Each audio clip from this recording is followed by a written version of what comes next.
It seems that our ordinary commute is going to be a lot less ordinary in the worst possible way. I'm Meek, and this is what happened at Monari Station.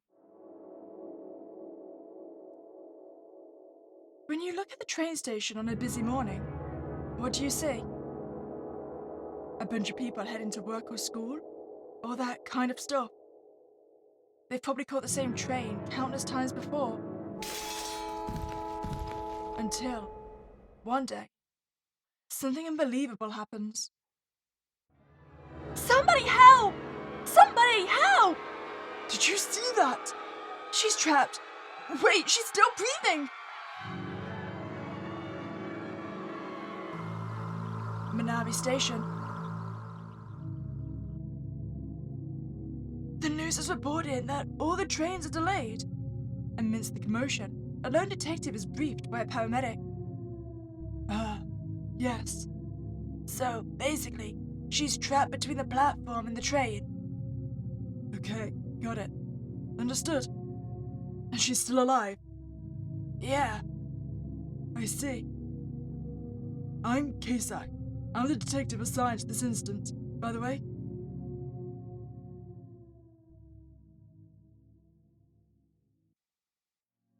Is that her over there? That's right. She's been stood like that for the past 10 minutes or so. That's a horrible sight. Detective, can you hurry up with this already? I need to catch the train. Jesus Christ, you guys suck. I mean, do you not see that a person is potentially dying? I don't think you're getting your train anytime soon. You might want to walk. She jumped in front of the train. Just another suicide. No, she didn't. She was pushed. No, she tried to push some guy, and she fell. Nobody seems to know what happened. Well, it could possibly be murder. Well, attempted murder, right? I don't know, though.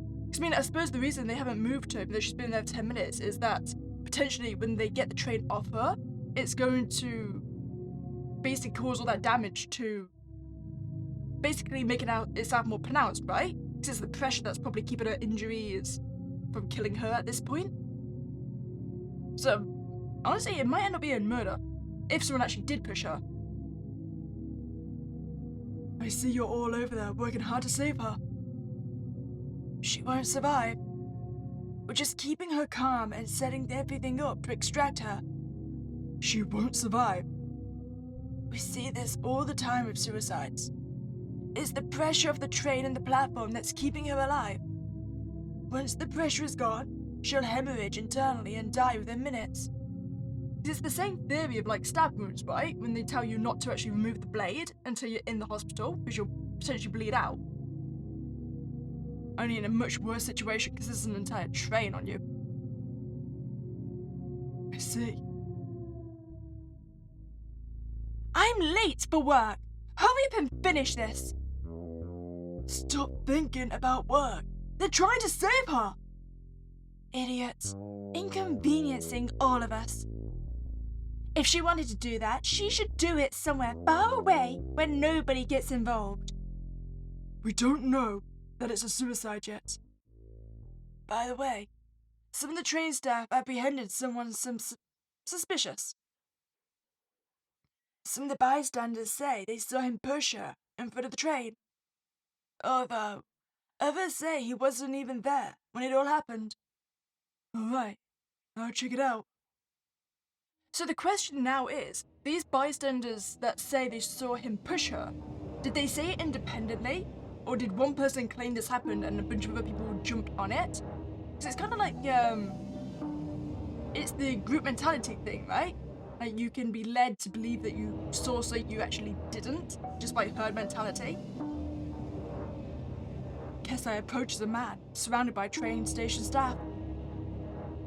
He is tall and looks like he could be a famous actor. He doesn't look young, but he isn't old enough to be called middle-aged either. Is that the suspect? The train staff nod their heads with some hesitation. Kesai learns from the train staff that the suspect is named Moto.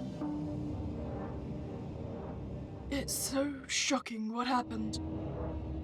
Why are some people saying that you're involved in this?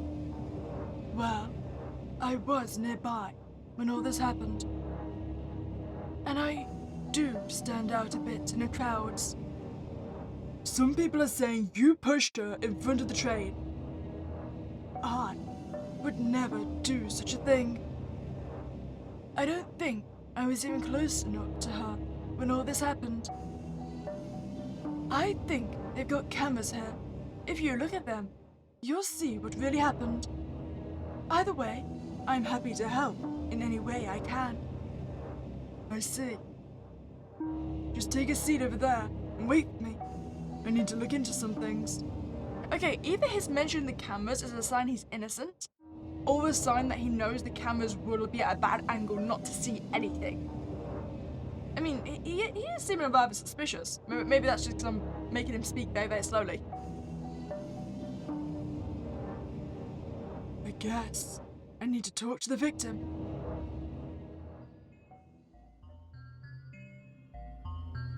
I mean, is she going to be in a good enough state to talk? I mean, I know she's still conscious. Kesai begins walking towards the victim. While walking, he gets surrounded by onlookers and people waiting for the train.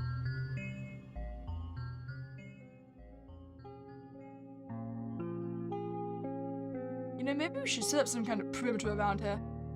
He finally makes it to a cordoned off section of the platform. I'm Detective Kesai. I'm here to work on what happened here this morning. I don't know what happened. I see. Could I get your name? Vimy. I think the paramedics have my bag.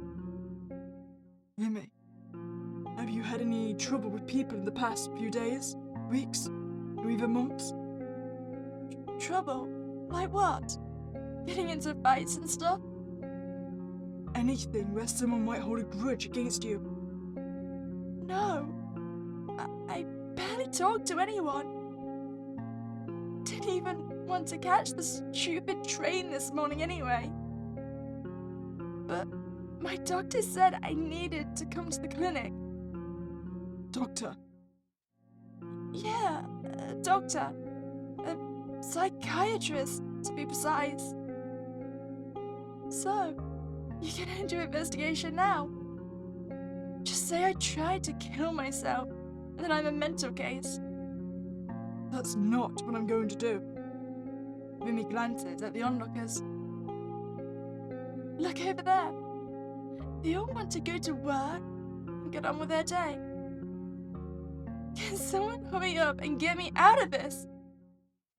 I'm probably going to lose my legs, right? I'm not sure. Well, I can't feel anything below my torso. Hey, now I'm not only mentally disabled, but I'll also be physically disabled too. Paramedics near Vimy start to look very solemn. Vimy is quick to notice their faces. Oh, I see. I'm going to freaking die, aren't I? Nobody's saying that. Look, I know this is a terrible situation to be in, but I really need your help. I need to get to the bottom of what happened here.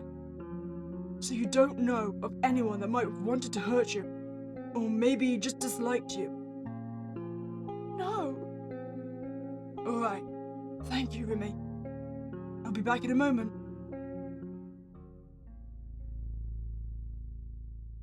Kesai begins walking back towards the suspect. Are you going to finish up already? I'm late for a meeting. She did it to herself. No, she didn't. Yeah, she did. Look at her. She fits the profile of the type of person who does this. Please, let me investigate. The bystanders move out of the way as Kesai heads back to where the suspect is waiting.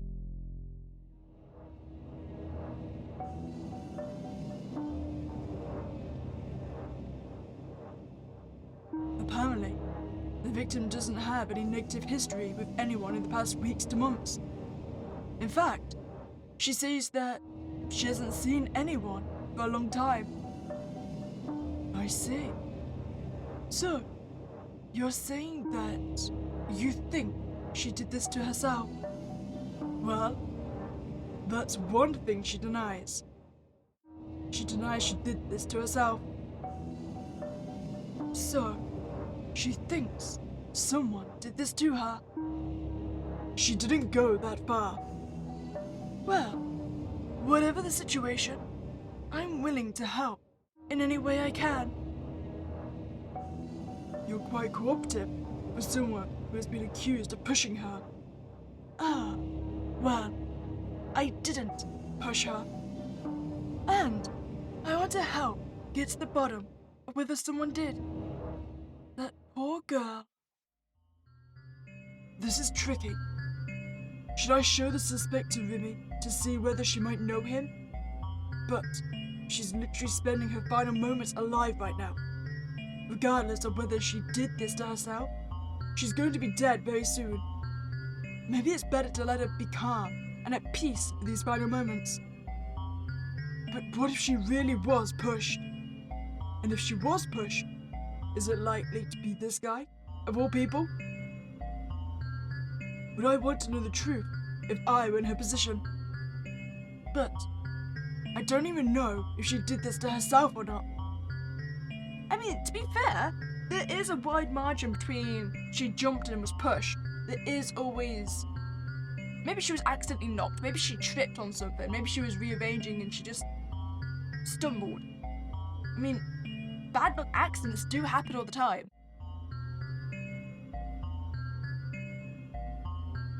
What should I do? I mean, we could ask Mimi about Moto. Wait, ask about Moto or bring Moto to Mimi. I mean, the problem is, if we ask Mimi about Moto, he might have gave us a fake name. I know it's probably broad, but I want to bring Moto to Mimi. Alright, come with me for a moment. The suspect, looking a bit surprised, walks beside Kesai.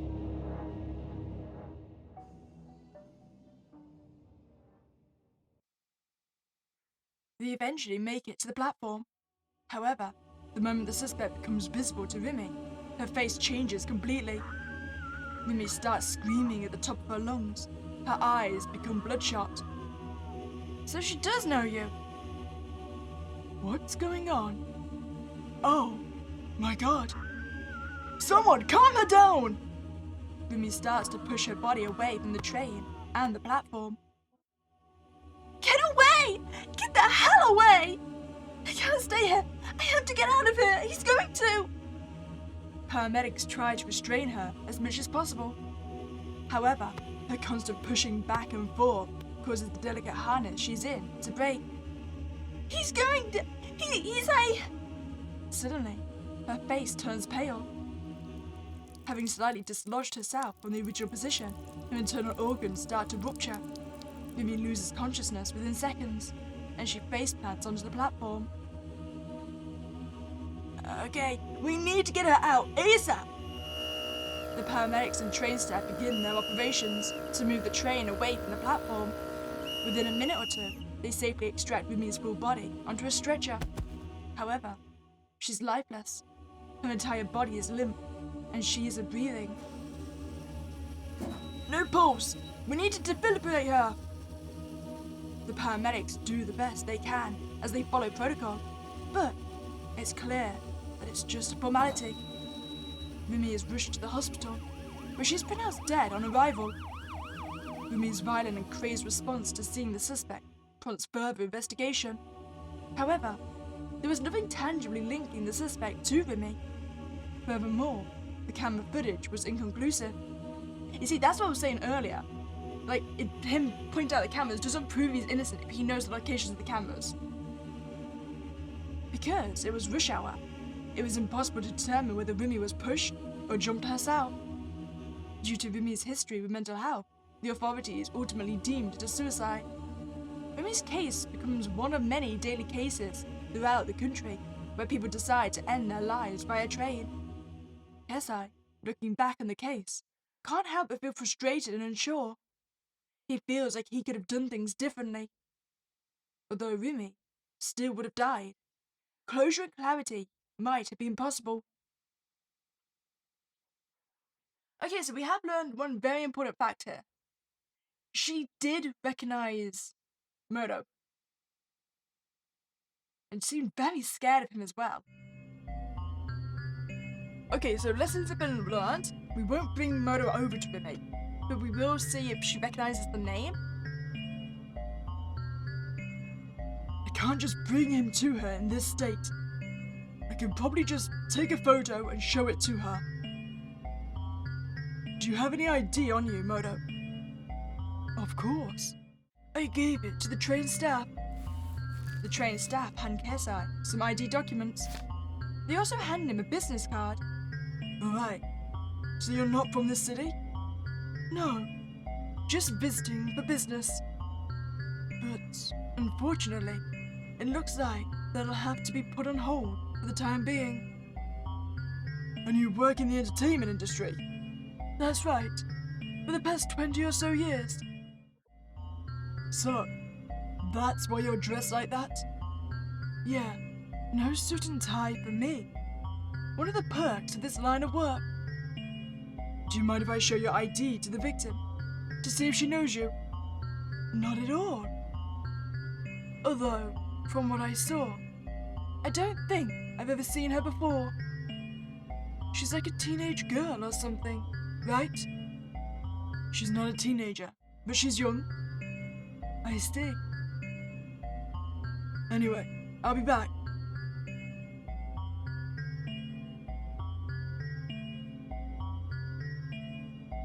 Kesai walks back toward the platform.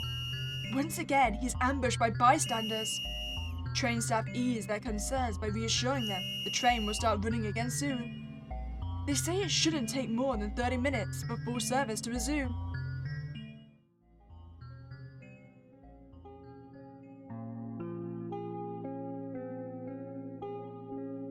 Kesai makes it back to Rimi, but is approached by a paramedic first. She looks a little more tired than before. Her face has started to lose some colour. She's doing okay, but I'd give her 20 minutes at best. 20 minutes? 20 minutes is the best case scenario. We're just trying to keep her calm so she doesn't suffer any more than she has to. Kesai slowly steps towards Rimi. Hey, are you alright? How can I be alright? Look at the state I'm in! You're right. It's just that I talked to the suspect. Is this someone you might know? Kesai carefully shows the photo of Moto to Rimi. How the hell? Who the hell? Kesai immediately pulls back the photo so Rimi can't see it. I can't freaking believe this! Rimi starts violently rocking back and forth. However, before she can hurt herself, paramedics step in. The paramedics restrain Rimi as she slowly calms down. Rimi, do you know this person? Is that why you reacted like that? Please, don't do this to me right now. She's not doing well. I wouldn't cause any unnecessary stress. But clearly, there's some connection here. I really want to press. It seems like a bad idea though, right? I mean, if we comfort Rimi first, calm her down, maybe then she'll open up about it. Alright, don't worry. We can deal with that later. I just want peace. Is there anything I can do? No. He goes by the name of Moto. Does that name sound familiar to you? No. I can't just let it end here. I mean, press a little bit? I want my answers now. I want to know what their connection is. Once again, press Rimi about Moto. Did Moto do this to you? No! So, you know who he is then? I don't want to answer. There has to be a better approach. I should focus more on the circumstances of today. Rimi, it's important that we understand what really happened today. You know, let's just let her explain from her perspective. So, what did happen today, Ruby? Oh, I just wanted to get to my appointment. The next moment, there's all this commotion, and I fell in front of the train. Right. So this wasn't intentional? Yeah. Why is she being so vague? It's hard to believe what she's saying. I mean, could that not just be the entire situation? I mean, I know there's something suspicious going on between her and Moto, but if there was like a sudden surge in the crowd and everyone just got jostled, she could have just been shunted accidentally. Okay, so make it clear she doesn't need to justify anything. You know, being honest protects you the most, right? I'm going to freaking die. Why would I care about being protected? Don't you have family? Don't you want them to know what really happened? It's okay. I'll never find out. What does she mean by that? Maybe I need to keep pressing forward. I want to push so bad. This is gonna end badly, but ask once again if she jumped. Alright, Rumi. You don't have to tell me anymore if you don't want to. Oh! Wait, this isn't the choice I chose. Great. And yet, you didn't get pushed. There's no way you'd understand.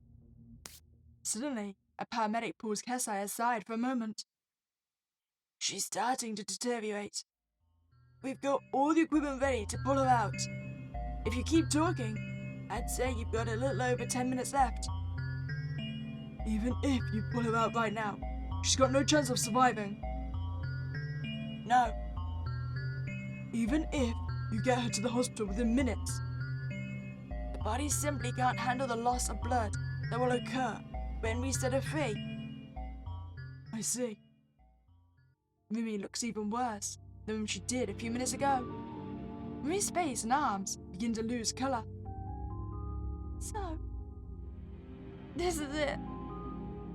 Kesai feels an overwhelming sense of urgency. Rumi, you need to tell me what really happened. Please, we don't have enough time. What? You want to squeeze the truth out of me before I die? That's not what I mean. You haven't pressed me about what happened.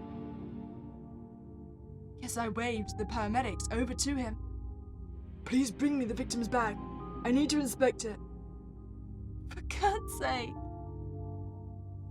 These are all the belongings we found. The paramedics hand Kesai a black handbag. Kesai begins fishing through the bag, trying to find something useful. He notices the bag is full of dirty tissues, food wrappers, and empty pill cases. Rumi's expression sours as she watches Kesai go through all her belongings in front of her. Everything you expected, right? Kesai ignores Rumi as he spots the ID the paramedics mentioned earlier. This is... Kesai shines his torch on the ID and inspects it closely. This ID is fake. Rumi, if that even is your real name, what's going on here?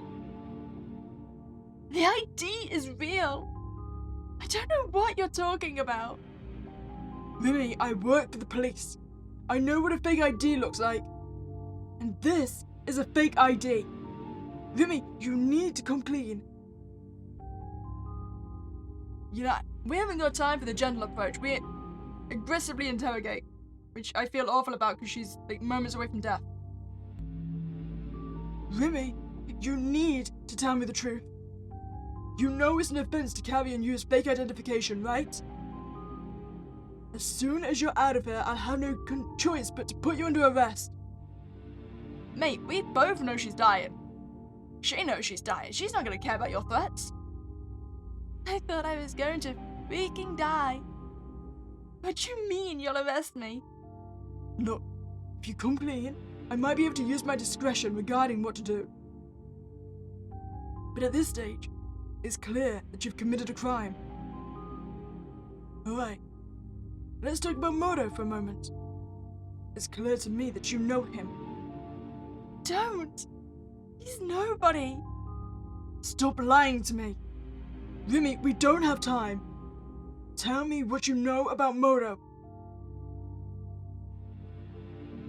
I mean, I feel like I'm fully committed to the aggressive route at this point. We'd be aggressive about this. Why did you react so violently to the photo of him? What did he do to you, Remy? Tell me! Remy's breathing quickens. She looks extremely distressed by Kesai's questioning. I hate all of this. I hate this. I hate this stupid life. Tell me. Don't play the victim card with me. I'm about to die, you ass! Of course I'm a victim. Please, Remy. And how does this relate to the psychiatrist? What does that have to do with any of this? Why the hell do I have to be treated like this? I'm going to die. I can't even catch a break in my final moments. Remy. I feel so bad about being so aggressive about this. We are under a time crunch, though. Remy, you shouldn't be using a fake ID if you didn't want to be treated like this. Why do you need to see a psychiatrist? What's with all these medications you're taking? Because of everything I've been put through. Why the hell else? You're pretty dumb for a detective. What have you been through? Did Moto do this to you? I wish I could just die already. Remy looks as if she's on the verge of saying something she might regret. Suddenly, Remy looks even paler than she did a few minutes ago. I hate this. I hate all of this. I hate this freaking crap. The paramedics begin checking her vital signs. Starting to reach the final stages. How long does she have? Only a few minutes. If she gets any worse than this, we'll be forced to release her. It's protocol. I understand. Remy, now struggling to breathe, urges Kesai to come closer. Remy, we only have a bit of time. Please, please, tell me the truth. Remy has a solemn look on her face. I know Moto. I've known him since I was a teenager. I see. He said he worked in the entertainment industry. Were you some kind of talent? Kind of. Remy sighs deeply. When I was a teenager, I was one of the most hated kids in the country. One of the most hated? I really didn't want to relive all of this, but you're forcing me to. Tell me more. When I was 14, I would go to convenience stores. I would take the bread off the shelves. I'd lick the bread and put it back on the shelf so nobody would notice. I'd film all of this and post it to social media. I remember hearing about this in the news. So you're the girl who did all that? Yeah. I remember they couldn't reveal your identity because you were underage.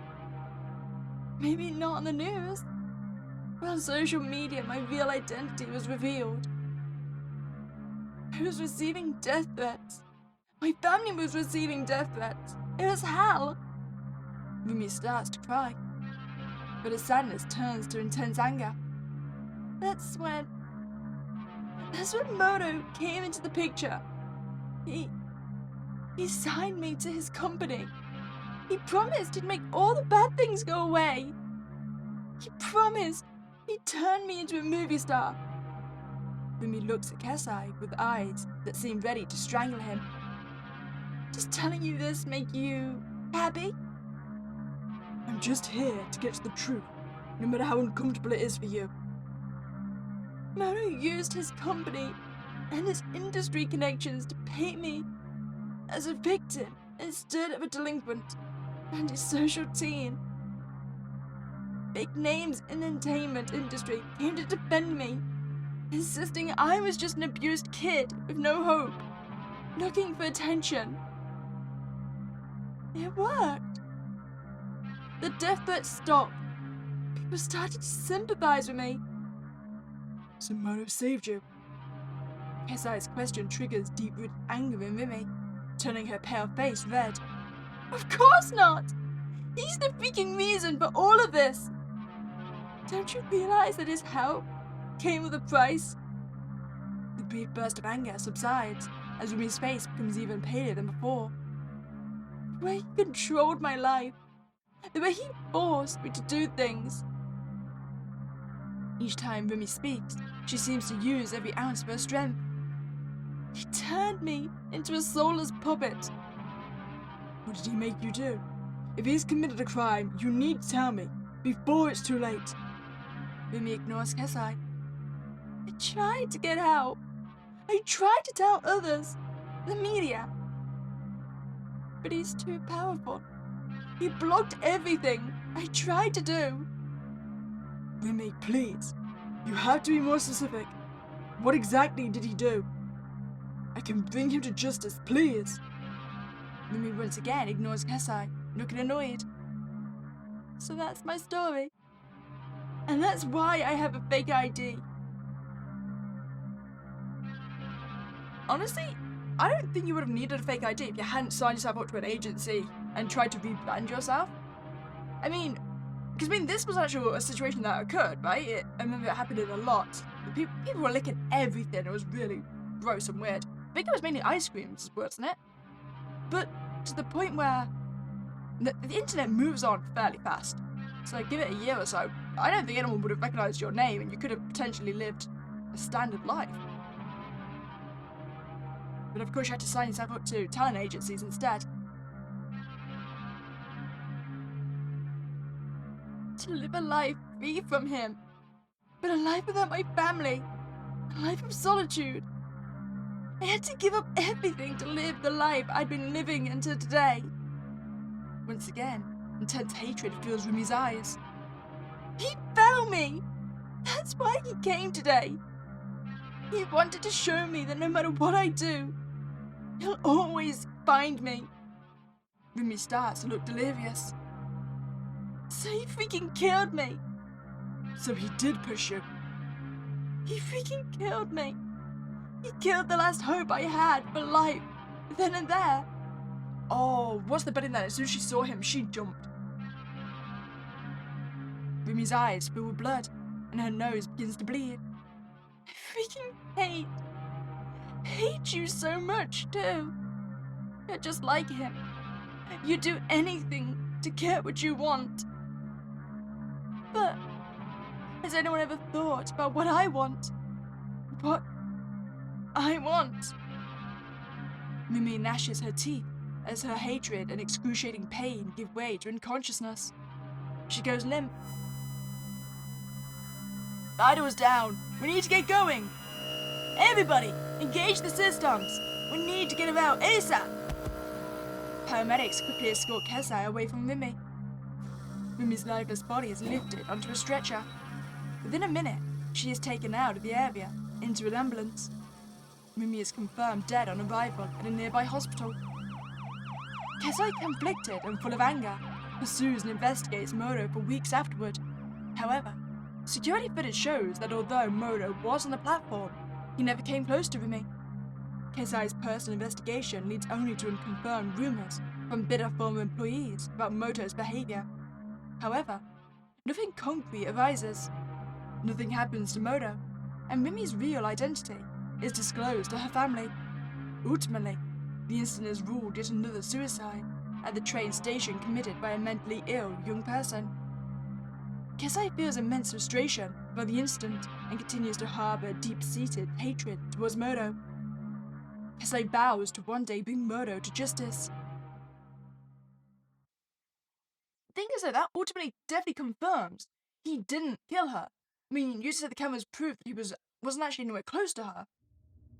Okay, so when was it we just go the complete comfort route? See if that actually gets us anywhere? I understand that it might be hard to talk about. Why was it important for you to go to the psychiatrist today? Because I got tired of running away from everything. What do you mean? You wouldn't understand. There has to be a better approach. should focus more on the circumstance of today. Remy, it's important that we understand what really happened today. Remy's face and arms start to lose colour. So, this is it. Kesai looks back at Remy with concern and sympathy. I wish it didn't have to be this way. But I want to thank you. Thank me? Yeah. You didn't keep pressing me about what happened. I didn't want to risk your help. I feel like my help was already a risk, even before this happened. What do you mean? My whole life has just been one catastrophe after another. I never felt like I had any control, even with what happened today. This could be going somewhere. Maybe now that she's calm, I can get a bit of clarity. I'm going to let her finish her thoughts, I think. I feel like even if I went to the psychiatrist today, nothing would have changed. Living like a shell of a human. That's what I've subjected myself to. What do you mean by that? I've had to give up so many things just to survive. That I've been left with nothing. Kesai leans slightly closer to Remy. You know, I'm going to have to write all this down. It's called an incident report. I see. Is that like a permanent record of everything that happened today? That's right. Does it really have to include every single detail? I mean, I suppose in this case, certain details can be left out. Look, there's always discretion when it comes to what I include and what I don't include. I don't want to cause anyone unnecessary pain. That's all. What's that supposed to mean? It's just that this situation could affect others, you know? What's that family situation like? Today is just about me. It doesn't need to involve anyone. Respect a decision to keep others out.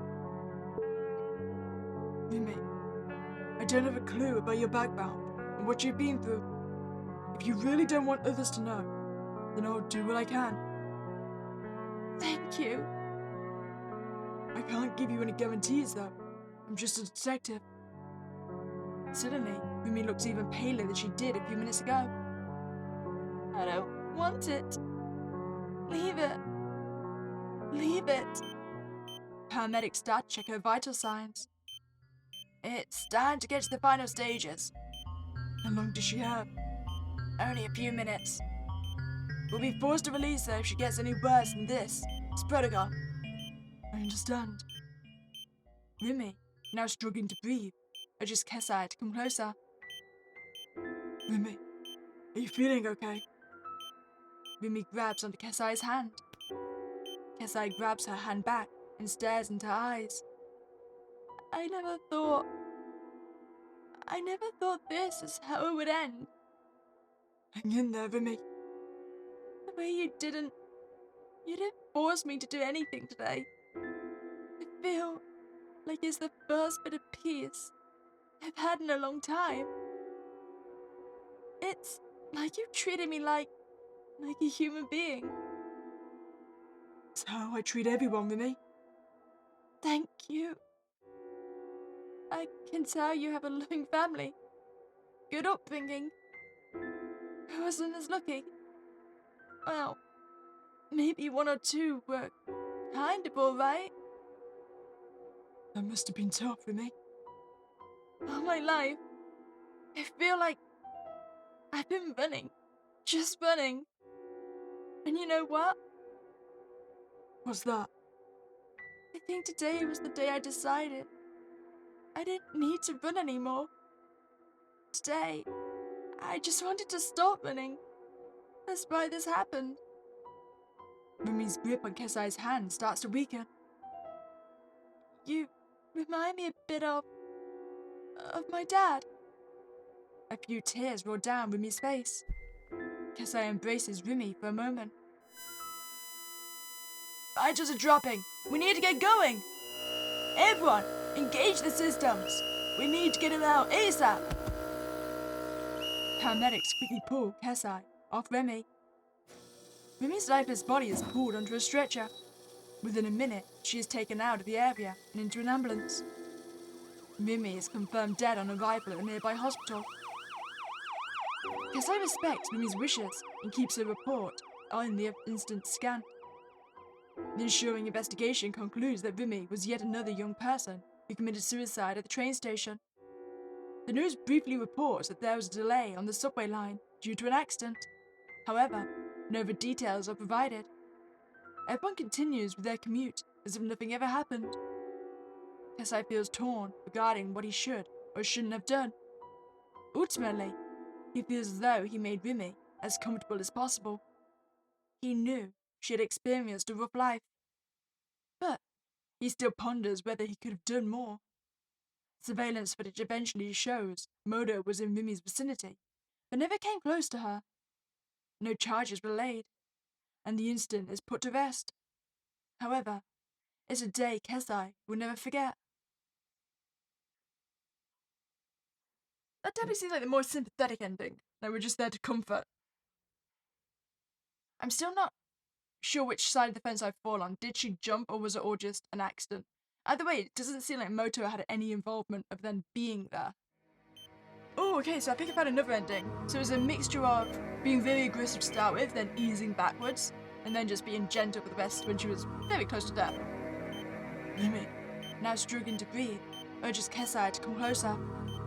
Rimi, we only have a bit of time. Please, please tell me the truth. Rimi has a solemn look on her face. I know Moto. I see. I tried to leave his company. I used to be one of his talents, signed to his company. So that's why you reacted the way you did to the photo? I really didn't want to talk about this stuff. My final moments, reliving this. Look, it's alright. You don't have to do anything you don't want to. If you tell me, I'll be able to do something. If Moto did something, I can bring him to justice. I tried speaking out before. I tried to bring his actions to the public. What happened? He's too powerful. I couldn't do anything. Rimi, did he do something to you? Did he commit a crime? Rimi sighs, showing significant discomfort at Kesai's questions. Look, the reason I have a fake ID is because I tried to escape from everything. I had to abandon everything I knew just for peace. Or so I thought. The fake ID was to run away from Moto. It's getting harder to speak. Rage fills Rimi's eyes. Look, he was on the platform, okay? So he pushed you. Rimi's rage turns to delirium. Rimi, he pushed you. He murdered you. He didn't even have to do anything. Rimi goes limp. Vitals down. We need to get going. Everyone, engage the systems. We need to get him out ASAP. Paramedics quickly escort Kesai away from Rimi. Rimi's lifeless body is lifted onto a stretcher. Within a minute, she is taken out of the area and into the ambulance. Rimi is confirmed dead on arrival at a nearby hospital. Kesai, conflicted and confused, pursues the investigations, Moto for weeks afterwards. However, security footage shows that although Moto was on the platform, he never came close to Rimi. Kesai has trouble discovering exactly what Rimi meant regarding what Moto did to her. Nothing concrete arises, just online rumors that Moto shouldn't be trusted. Nothing happens to Moto, and Rimi's real identity is disclosed to her family. Ultimately, the incident is ruled yet another suicide at the train station committed by a mentally ill young person. Kesai feels intense frustration over the incident. Kesai vows to one day uncover what really happened. I mean, it is seeming more and more like that, because it sounds like she knew he was on the platform, so that she saw him and then jumped. Rumi, now struggling to breathe, urges Kesai to come closer. Rumi, are you feeling okay? You could have interrogated me more. But you didn't. Why? I just feel like, given the situation, you shouldn't go through more stress than necessary. Thanks. You don't need to thank me for doing something any decent person would do. But seeing as you were asking, Murder was on the platform. And he pushed you. No.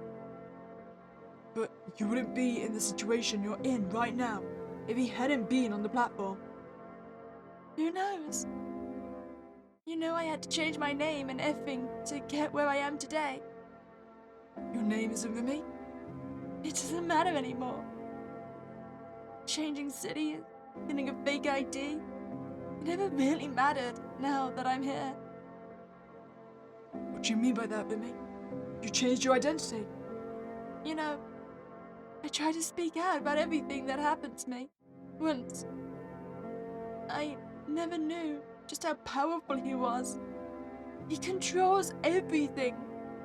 Murder. Speak out about what? Look, it really doesn't freaking matter anymore. Once again, thanks for not being too hard on me during these final moments. Rumi. For what it's worth, I jumped. Moto had nothing to do with this. Ultimately, this was my doing. So, leave Moto out of this. It has nothing to do with him. Rumi starts to lose all strength in her upper body. Her eyes begin to drift away. Kesai, realizing that time the questioning is over, gently holds Rumi's arm. Rumi gently grips Kesai's hand for a moment. Then, she goes limp. Vitals are down. We need to get going. Everyone engage the systems. We need to get her out ASAP. Paramedics quickly pull Kesai off Rumi. Rumi's lifeless body is placed onto a stretcher. Within a minute, she is taken out of the area and into an ambulance. Rumi is confirmed dead on arrival at a nearby hospital. Kesai keeps the report scant, including only key details he feels won't impede Rumi's privacy. The ensuing investigation concludes that Rumi was yet another young person who committed suicide at the train station. The news briefly reports that there was a delay on the subway line due to an accident. However, no details were provided. Everyone continues with their commute, as if nothing happened. Kesai feels torn about what he should or shouldn't have done. Ultimately, he feels he asked the hard questions that ensured Rumi's last moments weren't needlessly painful. He knew she had experienced a rough life, but he still ponders whether he could have done more. Surveillance footage eventually shows that Moda was in Rumi's vicinity, but never came close to her. No charges are laid, and the incident is put to rest. Kesai never forgets Rumi grabbing his hand with her last ounce of strength. Do you know what would make this situation even more gutting? If it all ended up being a coincidence that Moda was there that day. Like he didn't know she was there, he wasn't there for her. It was just a coincidence that he was in the same place at the same time that she was, and this all happened. Because I mean, if it was malicious, it doesn't feel justified, of course or not, but it feels more intentional, right? When it's coincidence, it feels so almost pointless that it happened. It's just bad luck, bad timing, and everything like that. But that's all our endings. I mean, I kind of do appreciate there is no happy ending to the situation, because I mean, there can't be. When you're in that kind of situation, they were saying from the start, yeah, as soon as she's released from the train, she's dying. We can't respond fast enough to that. So rather sad one though, isn't it? Well, I hope you enjoyed your time here today. If you did, please like this video and subscribe to this channel. Otherwise, I will spook today and I'll catch you next time, guys.